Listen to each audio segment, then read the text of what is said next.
Fray Nelson Medina toma la palabra de Dios para este día, porque encontrar al Señor es encontrar el propósito y sentido de todo lo que hacemos. Escuchemos. Hay una frase de Santa Teresa de Jesús que siempre me ha gustado. Le decía Santa Teresa, quejándose amorosamente frente a Cristo, le decía, por muchos sufrimientos que estaba pasando ella, le decía: si así tratas a tus amigos, no es extraño que tengas tan poquitos. El sufrimiento de las personas que están sirviendo a Dios. Ese es nuestro tema hoy. Y lo tomamos de la primera lectura, que es de la primera carta de San Pablo a los Corintios. Resulta que una de las características de estas cartas, son dos las que tenemos en las Biblias, las cartas de San Pablo a los Corintios.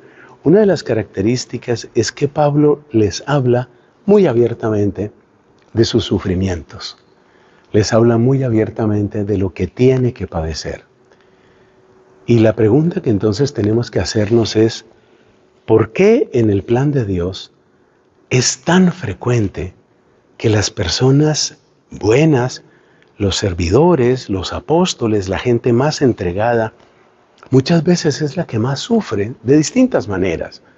A veces porque son perseguidos, a veces porque padecen grandes enfermedades, a veces porque en sus propias comunidades los marginan o los rodean de desconfianza, los aíslan. ¿Por qué se dan tantos sufrimientos en las personas que tratan de servir a Dios? Por supuesto que la respuesta perfecta solamente la tiene el mismo Dios, porque esto forma parte de su providencia. No hay nada que pueda sucedernos que esté por fuera del plan de Dios. Dios, el Señor, es el que sabe exactamente por qué sucede lo que nos sucede. Y todo está dentro de su plan. Pero bueno, en la medida de lo posible, tratemos de responder a esa pregunta. Tratemos de dar una razón. ¿Por qué gente como San Pablo tuvo que sufrir tanto? ¿Por qué casi todos los apóstoles murieron mártires y algunos de ellos de maneras espantosas? Así, por ejemplo, el apóstol San Bartolomé fue desollado vivo. El apóstol Pedro fue crucificado boca abajo. Entonces Andrés también fue crucificado. Y uno dice, pero ¿por qué tiene que ser así? ¿Por qué a Santiago el Mayor lo decapitaron? ¿Por qué hay tanta persecución? ¿Por qué eso? Y vamos a dar algunas respuestas que nos ayudan a entender, no exactamente a librarnos del escándalo de la cruz que padece el discípulo de Cristo, pero sí a comprender que hay una razón muy profunda para todo esto. Partamos de una base, y es que el primer servidor de la gloria del Padre fue Cristo, y Cristo mismo, pues ya ves lo que tuvo que padecer. Y Él advirtió a sus apóstoles: si a mí, que soy el Señor y el Maestro, me han llamado Belcebú, entonces, bueno, ¿qué pueden esperar ustedes? Es una realidad, ¿no? ¿Qué pueden esperar ustedes? Y eso significa que se cumple lo que el mismo Cristo nos dijo: el servidor no es más que su maestro. Si a mí me han perseguido, dice Cristo, ustedes los van a perseguir. Y hay varios pasajes en los evangelios donde Él dijo que todo esto iba a suceder. O sea, lo primero es, no nos extrañemos y no esperemos una vida solamente de aplausos, recompensas, agradecimientos y gran cariño. De vez en cuando se encuentra eso, pero también encontramos lo otro: miradas de desconfianza, miradas de desprecio, gestos de persecución, exclusión de los grandes círculos de poder. Todo eso también se encuentra. Ese es el primer punto. Cristo lo vivió, Cristo lo anunció, y Cristo dijo incluso que teníamos que considerarnos felices cuando nos persiguieran. Dichosos ustedes, está en el capítulo 5 de San Mateo, dichosos ustedes cuando los persigan. Así trataron a los profetas, dice Lucas capítulo 6. En ambos casos, en Mateo 5 y en Lucas 6, está clarísimo el mensaje. La señal del verdadero servidor es esa. Y la razón final de que esto sea así, y este es un segundo punto, la razón final es que el profeta, el servidor de Dios, el auténtico discípulo de Cristo, necesariamente tiene que derribar ídolos, tiene que denunciar esquemas de pecado, los grandes negocios del pecado. Yo conocí el caso, por ejemplo, en Argentina, de algunos sacerdotes muy valientes que han estado predicando en contra de el negocio criminal del narcotráfico. Y entonces les empiezan a llegar amenazas. Usted se calla o lo bajamos, lo eliminamos. Y sé que no solamente sucede en Argentina, pero allá lo conocí yo.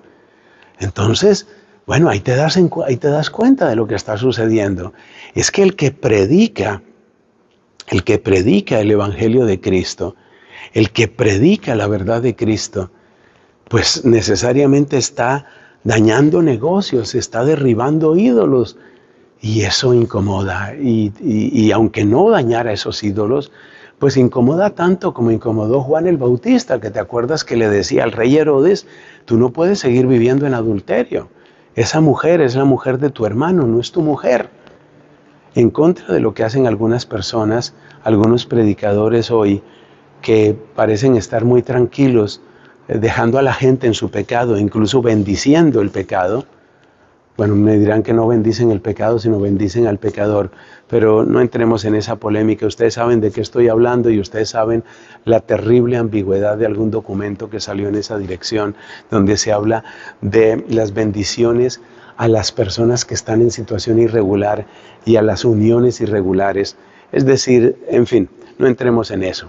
Pero lo que te quiero decir es que el verdadero predicador necesariamente se mete en los terrenos de donde el pecado nos tiene atrapados a todos.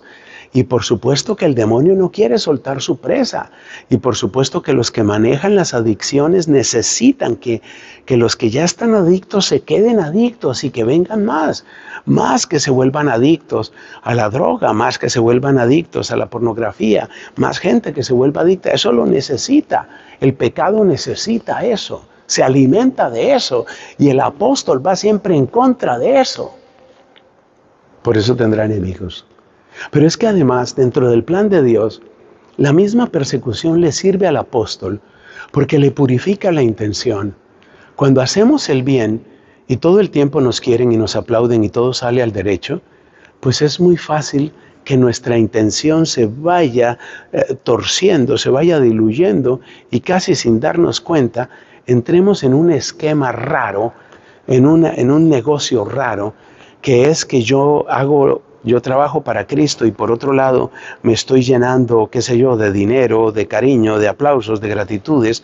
Pero cuando hacemos el bien y viene la persecución, entonces nuestro deseo de seguir a Cristo se purifica, porque entonces tenemos que revisar cuál es nuestra verdadera motivación, cuál es nuestro verdadero motor.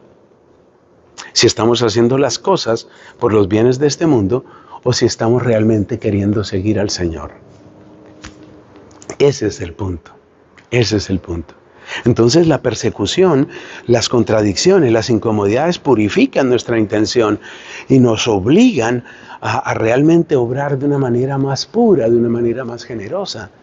Además, también en lo que tiene que ver con el apóstol, con el que trabaja por Cristo, las persecuciones y los desengaños nos ayudan a recordar que este mundo no es nuestra verdadera casa, que la historia no termina aquí, que esto no es lo definitivo, que finalmente nuestra recompensa vendrá después. Recordemos estas palabras que le decía la Santísima Virgen a Santa Bernardita Subirú, la jovencita que tuvo las visiones en Lourdes. Le decía, te voy a hacer muy feliz, pero no en esta tierra. Eso tiene que quedar resonando en nuestros corazones.